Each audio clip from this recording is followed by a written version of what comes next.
Hi friends, and welcome back to Gardening Suburbia. So today we're going to be multiplying our dahlia tubers for a bigger show next season. This season I planted 2 dahlia tubers, so just 2 single plants. I had 2 varieties. I had Seattle and I had Crazy Love. Crazy Love kind of had a purple tip, and then my Seattle had a yellow tip. Currently I have one that was in my pot. I think this is my Crazy Love, and I brought him inside because he was in the pot and he was already dying back quite a lot, and I didn't want the tubers to die off. Just because it's in the pot, the soil gets a lot colder a lot faster than the things that are in the ground.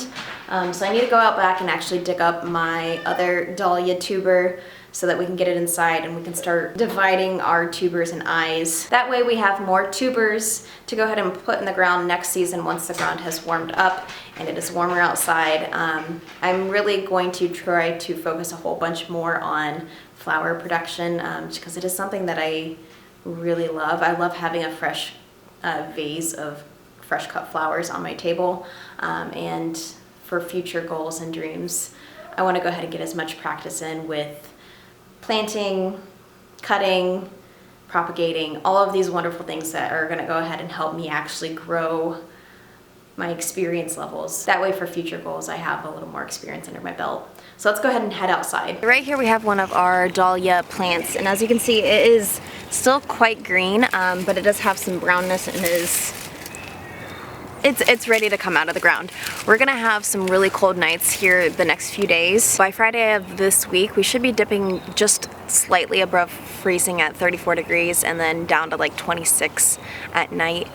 So this needs to come out just because I don't want these to die in the ground. They don't survive past a hard freeze, and we've only been getting like cool weather, like high 30s, nothing that's quite freezing, and the ground is still not quite frozen. So we're gonna go ahead and get this out, and then we're gonna go back inside and get this prepped. So you wanna go ahead and cut into the ground 8 to 10 inches from the main stalk, so you don't want to pierce any of those tubers.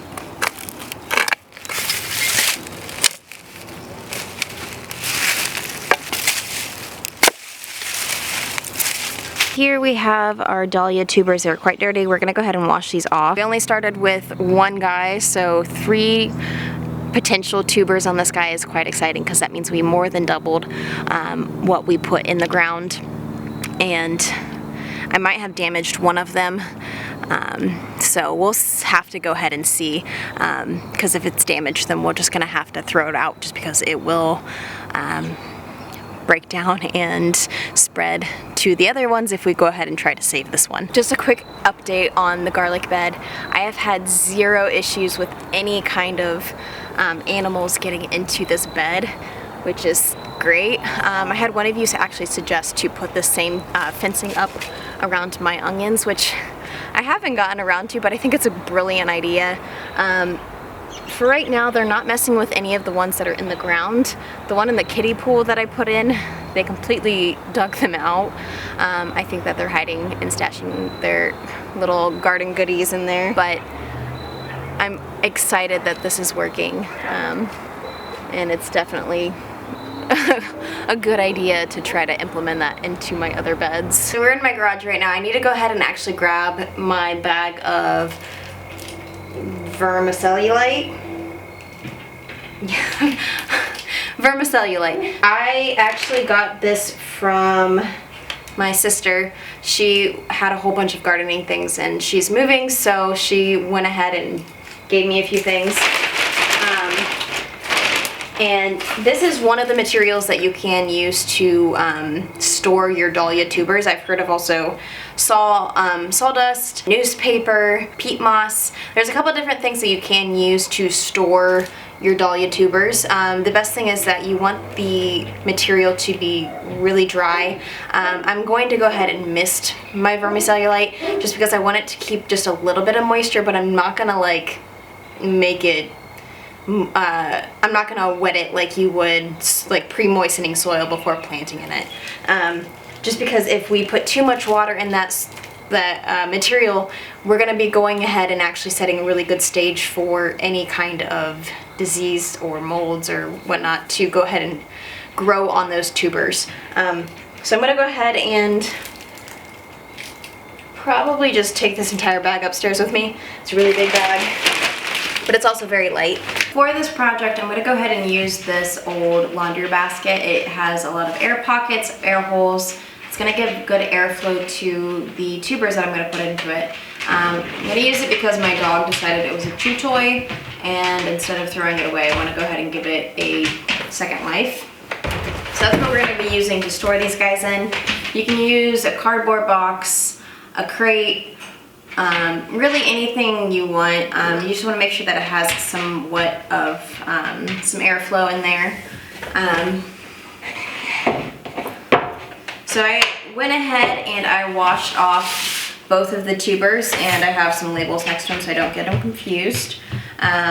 They do look a little bit different, and you can definitely tell which ones are the original tubers that I put into the ground at the beginning of the season versus the new tubers. And I definitely did break or cut one of these tubers while trying to get it out of the ground.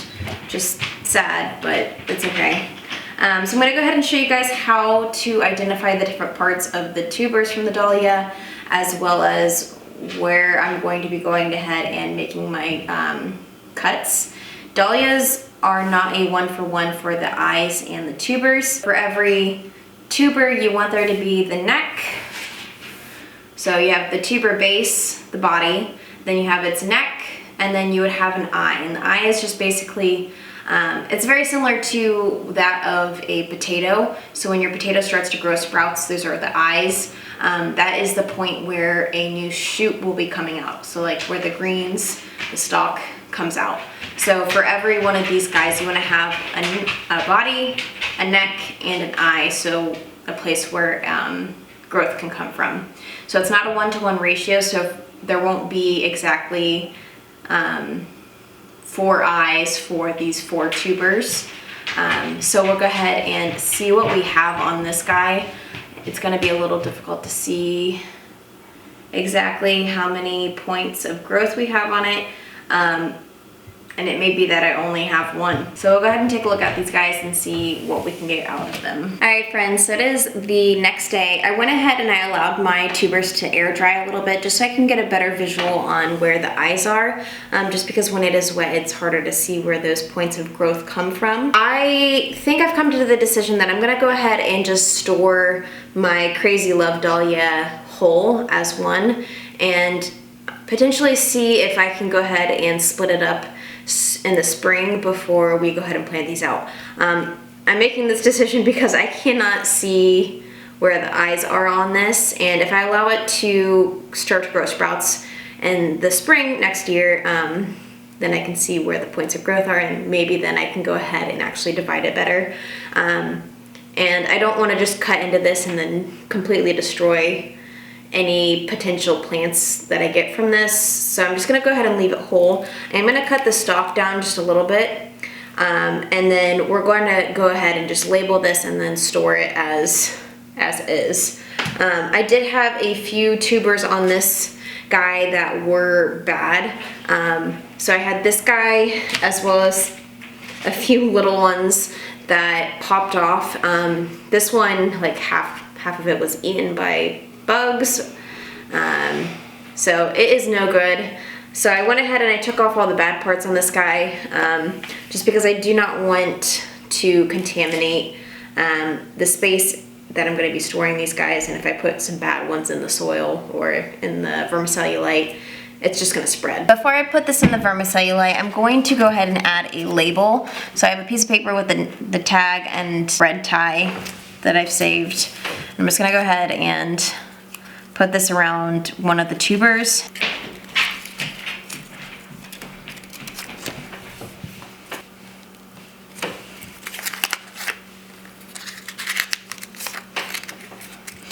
I've also seen people actually write with permanent marker on the tubers themselves.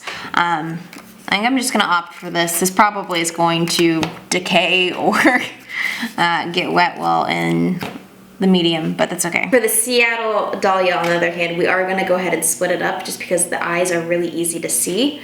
And I'll go ahead and show you guys a close-up so you guys can see that as well. Because this is no longer viable and he's been destroyed, we're just gonna go ahead and cut him off.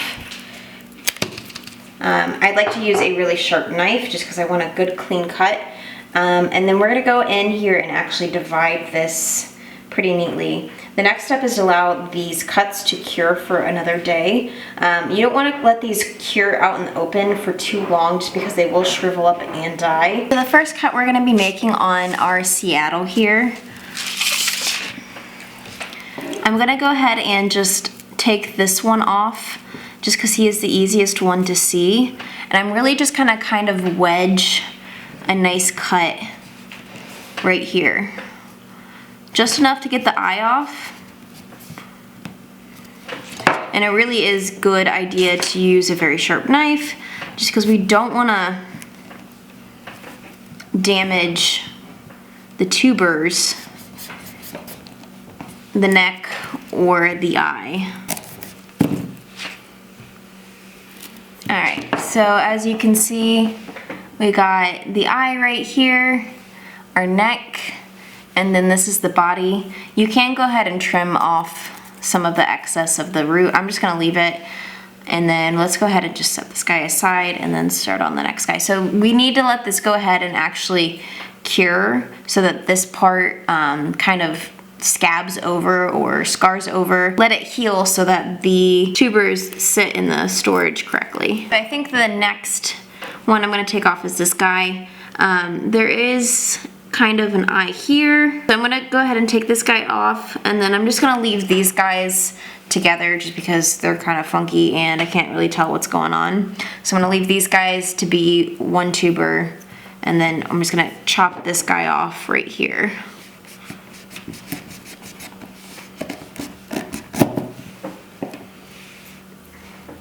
So then we got an eye there. Hopefully. So this is my first time doing this, so I am not an expert whatsoever. I've watched many videos on people explaining how to do this, and some of them have said that it has taken them years to identify points where there are eyes and where there are not. So that being said, I'm really hoping that this year I can learn some things, which is why I'm doing half now and half in the spring, just so I have a greater chance of learning some and potentially finding out which one I like the best. So this last guy, I'm just gonna go ahead and trim down the stalk just so that it is more manageable. See, because to me, right here, this darker center kind of looks like it's an eye to me. There's a couple points on this dude. He's very funky. Again, I think this was the original dahlia tuber that I planted, while these are both new growth dahlias. So I just leave these guys out on my kitchen table and let them cure for another 24 hours. And then we'll come back tomorrow and get these guys into our laundry basket. But we can go ahead and get this guy settled in his rightful place in the laundry basket. So let's get him in there. The first thing I'm gonna do is layer a layer of paper into the inside of this, just so that none of the vermicelli pokes out of the holes. I have some of this tissue paper like stuff. It's kind of the same thickness as newspaper. You can use newspaper. I've seen people use burlap sacks. Really just anything that you have on hand I think will work. I got this from a store when they wrapped some glass items that I bought. So I'm just gonna go ahead and put this in here.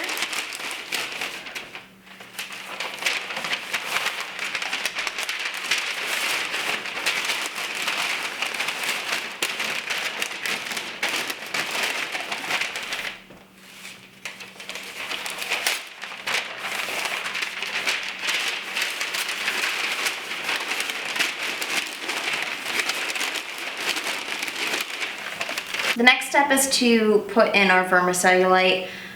I will just be misting this with a spray bottle, just because I want it to have just a touch of moisture, but I do not want it to be soaked. Throughout the next few months as these are being stored, we will have to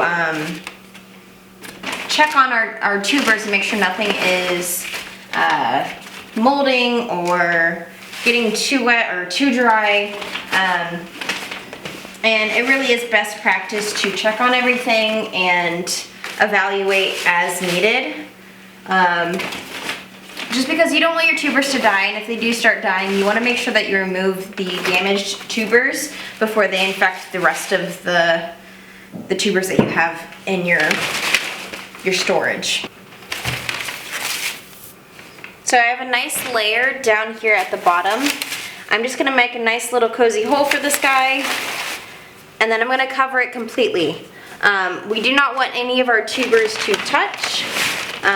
Since I'm putting this in as a clump, these are alright, but all of the rest of the ones that we put in on top tomorrow will need to be separated.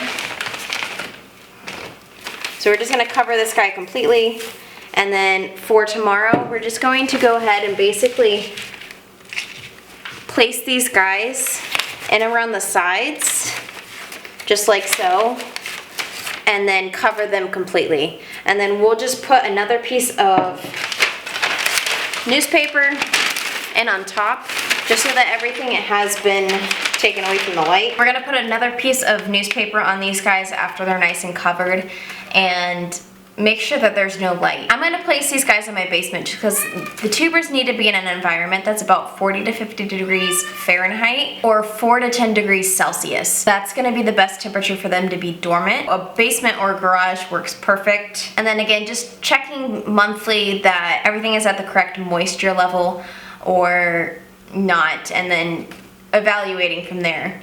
So I hope you guys enjoyed this video. If you guys want to go ahead and enjoy one of my videos in the meantime, I'll put one up here. Other than that, thank you guys for joining me, and I'll see you next time.